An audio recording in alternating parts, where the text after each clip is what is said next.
Howdy, folks. Today is Friday, October 13th. It's Mr. Nguyen's here, your teacher, your accounting teacher, and I just wanted to go over a couple of quick things. Um, there's a new news item today on a Friday.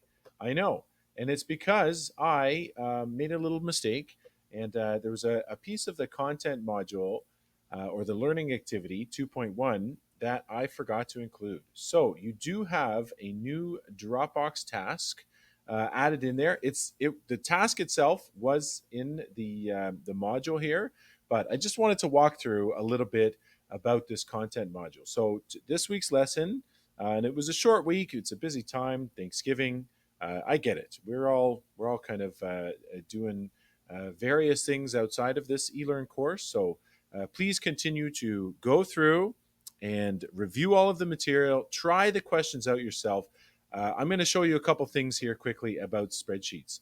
So just navigating the site a little bit, you'll notice I went from course home to the content, unit 2, and 2.1. So learning activity 2.1 is right here. I also like to make it full screen, or you can pop it out into a new tab. These are all great ways to kind of access the material. And that comes with lots of explanations and so on. So make sure as you're going through, I know it can be tempting to just show the answer before you actually have time to think about it, but really try and go through the material and think about, and even take out a piece of paper and a pencil sometimes, jot down what you think the answer should be, and to go through it like that. Um, so that's a much more valuable learning method, I think, than just hitting show answer. There's also a quiz this week for the first time. Or we had a quiz in Unit 0, but we're going to have a few more quizzes. So please check that out. That's one of the items that should have been done this week. Some discussion posts. Okay, these are all marked out of 1, right? So it's either you did it or you didn't do it, and obviously we want to move those into the done pile. I will be extending the deadline, the due date for those discussions as well. So we're learning about assets, things that you own, liabilities, what you owe, and the owner's equity or the net value. The thing is, we have to start putting ourselves more in the mindset of a business. So this is now we're thinking of ourselves like we are a business, and so when we own something, it's these are business assets, things that the business owns, and the things that the liabilities being what the business owes, and then the owner of the business, in this case L. Roberts, is like that's their kind of a piece of the pie. So what we're going to do here is take this balance sheet, which there's several parts to a balance sheet, right? We got our top section, the who, the what, the when. And when I say what, I mean what kind of document it is. First things first, 20 dash dash. Anytime you see a dash dash like this, think the current year. Okay, so what year is it? 2023. Put in that June 30th, 2023, as long as that date has in fact passed. If it said, December 31st, dash, dash, well, December hasn't happened yet. And so you would go back to the previous year, December 30th or 31st, 2022. See how that works? All right, so that's the top, the heading section. On the left, we have the assets here listed out in order of liquidity. You'll notice there's a dollar sign on the first one. So there's always the rules with dollar signs is that there's a dollar sign on the first of a list, and then also one underneath an underline. Now, with that single underline, it's actually pretty important because it signifies something. It means that you've totaled or added up all of the numbers previous. Do you remember when you were in grade 4 and you had to add up some numbers and you said, okay, I'm going to add up, 5 different numbers here, and then you put one line and the what all that added up to, that it equals. That line was kind of like equals and everything underneath. Well, that's what we're doing here, right? So there's no plus sign, but that's what that line signifies. Okay, and the same thing is happening over here on the right side with the liabilities section of the balance sheet. So we've got 2 liabilities only, accounts payable. So the difference between accounts receivable and payable. Accounts payable is what the business owes. So we owe probably some of our suppliers, right? Maybe we bought some computers, but we didn't pay cash for them. So we owe until we pay up. It's an accounts payable. Accounts receivable are from our clients.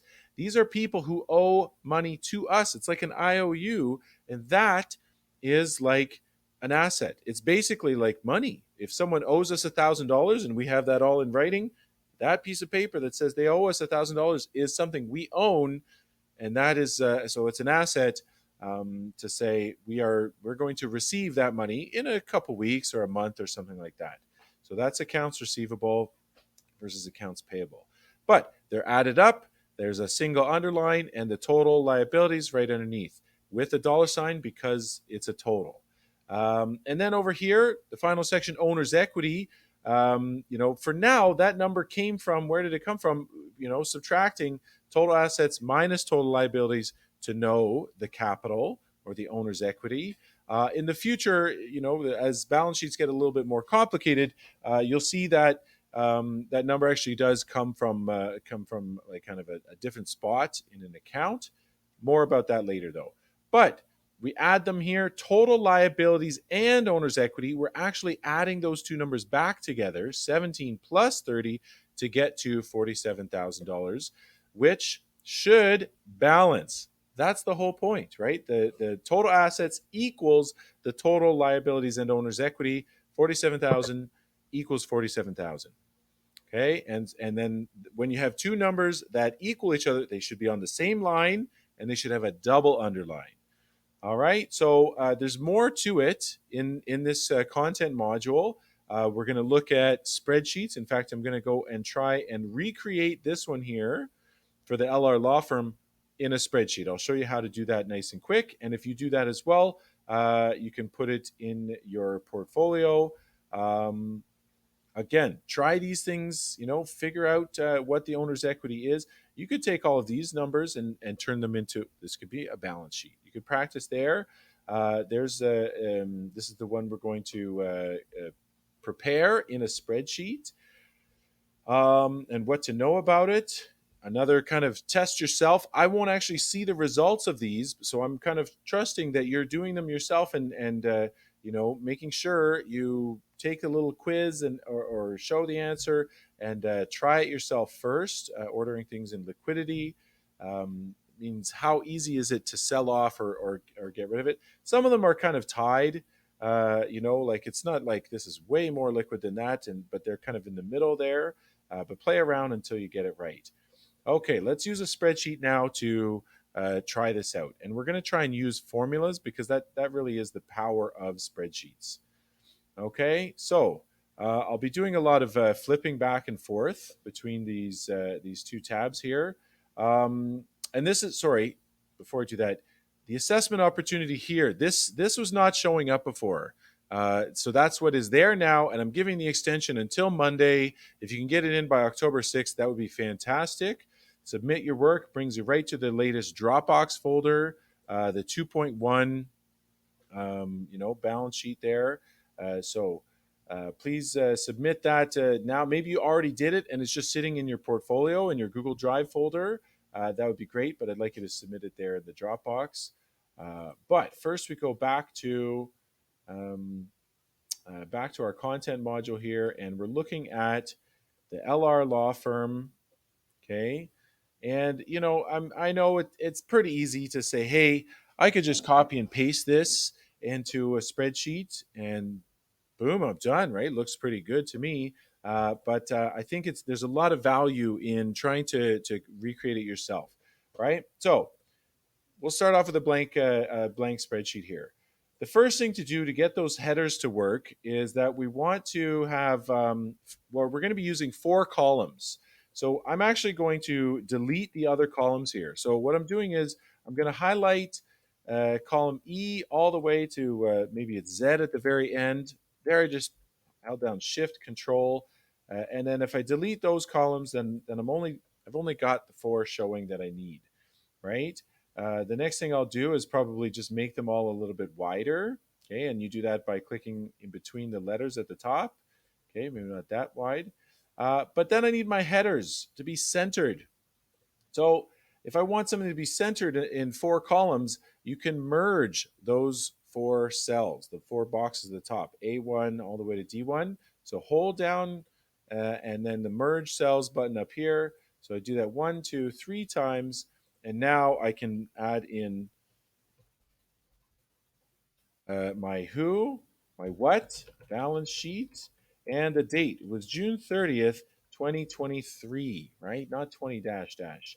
And some of it's left and some of it's on the right. Let's just center it all. Boom. Okay, so that's our 3 headers. Then we're going to actually merge just cell A4 and B4 because that is where we write assets. This is kind of like a little subheading, a subtitle section there. So I'm merging these ones here as well for liabilities. Okay. The liabilities correctly. And centering that as well. These are not actual listed items in the balance sheet. They're just subheadings, and so I'm going to give them just like a different color. You could make them bold, underline them, just make them stand out in some way. And now it's just time to list all the assets here. So maybe we've got cash. Oops, caps lock is on.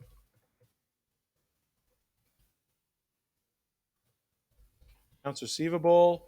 We also had office supplies and equipment.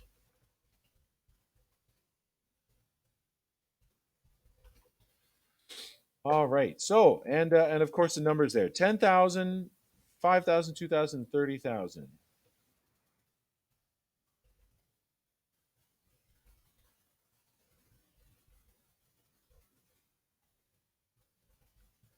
Okay, with the first one having a dollar sign. Now for total assets, and you might actually want to wait to do total assets until a bit later, and that's just to make sure that it's on the exact same line as your total liabilities and owner's equity. That's got to be, they have to be on the same line. So sometimes it's actually good to just kind of finish off the liabilities and figure out where it's going to end up. For now, I'm going to just put it down here. Total assets. And this is the power of spreadsheets. Start with the equal sign, okay? And it's, you can see it's already kind of like saying, hey, do you want to, it's coming up with a formula for me to do there.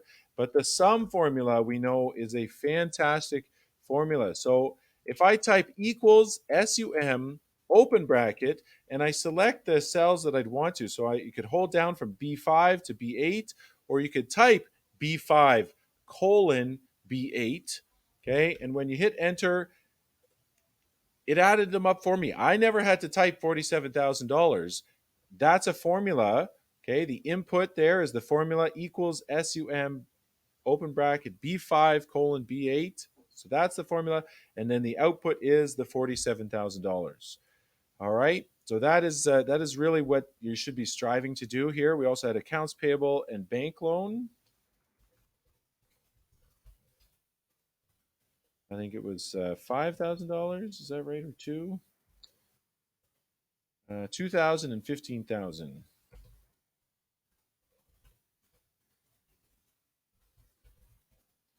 And 15,000. Okay. So when I go in to put total liabilities equals SUM, and you could just here you could just do D5 plus D6 because there's only 2 of them. That would also give you $17,000. But here is where we need to merge some cells again, once again, and I'm going to make them yellow because this section here is the owner's equity section.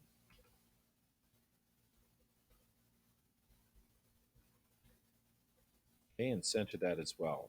And of course, there's only one. Only one item to go in there. L. Roberts Capital, the owner of the company, comma capital. And again, a formula would be fantastic to use. So start that off with equals. And here I would say, I want to say equals B10, because cell B10 is where I have my total assets, minus cell D7. So equals B10 minus D7, hit enter, and look at that. It gave me $30,000 right there. Okay. And the only thing, though, is that we don't actually want that to have a dollar sign. So the spreadsheet put one there. For this, we're going to have to, kind of select instead of format as currency, which is how you can turn any number quickly into give it a dollar sign. I'm going to select more formats and either plain text or number.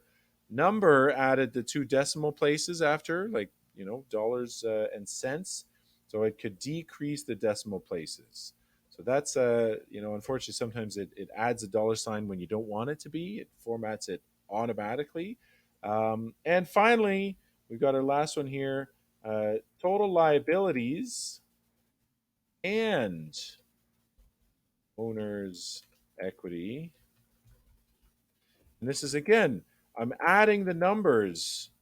Okay, I want to add the cell D7, so that's the total liabilities plus the 30,000, and then that's D9. So I'm adding those back together to get $47,000, right? And now you can kind of see that I needed to put this, total assets, skip a line there so that they'll be on the same line. It's very important that they're on the same line.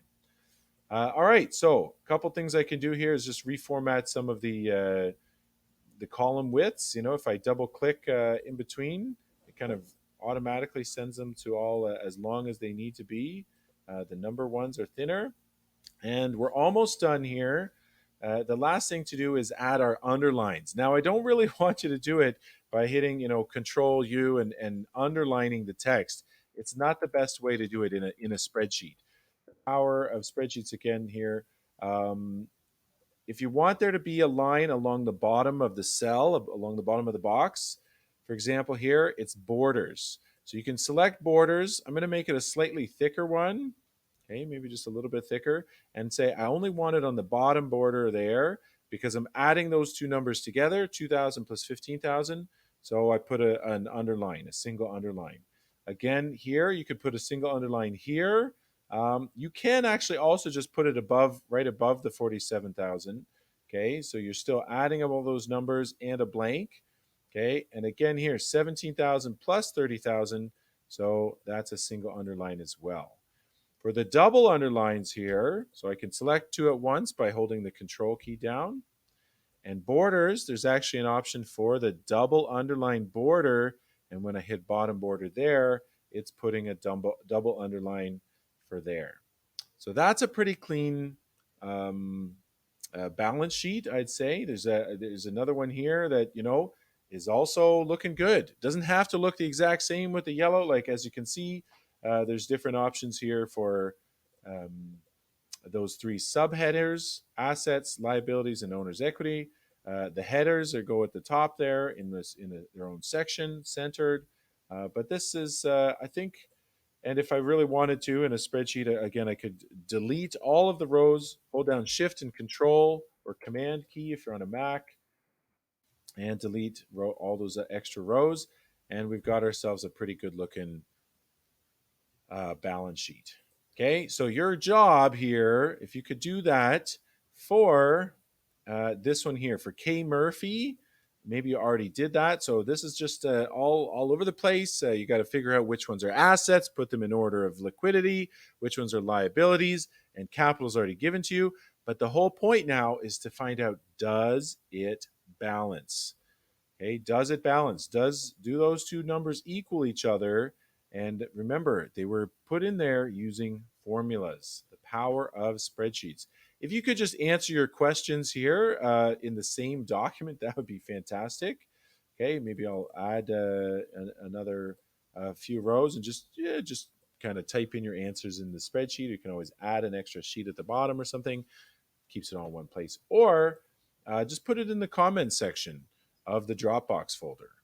Okay, when you go into Dropbox, and if you are using Google Sheets, you can always go in. If I'm going to upload something, you do have to add a file, but you can put a link directly to your Google Sheet. You could just hit the share button, right? And if you're creating that that Google Sheet or that document already in your Google Drive portfolio, then I have access to it. If it's in the correct portfolio folder, then I have access. You don't even have to share it with me and type my email. Just hit share and copy link. Okay, copy that link, and then you can paste your link directly in the comment section there. You will be forced to add a file. It could be it could be a funny picture or something. If you've properly shared with me the Google Sheet or Google Doc, something like that, that is fine too. But thank you so much. I hope you have a great weekend.